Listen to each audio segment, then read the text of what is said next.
Should a roommate be required to ask for a 24-hour notice before bringing a significant other over?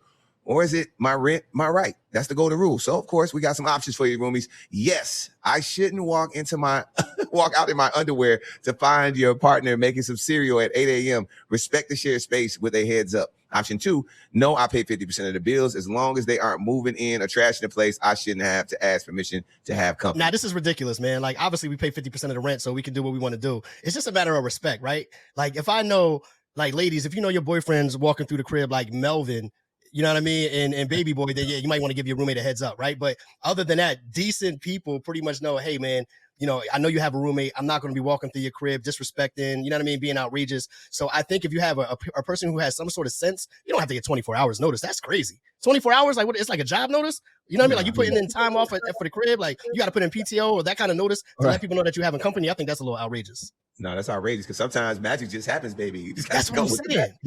Yeah. That's what I'm saying. Y'all crazy. I wish I would go somewhere where I'm paying and then have to ask for permission. That's absolutely ridiculous. But I do want to tell y'all a quick story. I had a roommate where I took over a lease of this guy, and I don't think he liked the action that I had. You know what I'm saying? Because I had it booming. I had the trap up and down. You know, it was never disrespectful to him. It was never on his side. It was never a mess or anything like that. But as soon as the lease was up, he kicked me out. Yeah. I didn't get a chance to renew. I stayed there like 3 months. Oh no, yeah. He was hating on me though. He had too much action. Yeah, 50%. Like we all know, 50%. You just can't have people like you said walking around like Melvin. You can't you can't just have nothing happen. Like you just like you just it's nasty. Yeah, I get it. I get it. And I don't know. It's just here's where I may see the other side.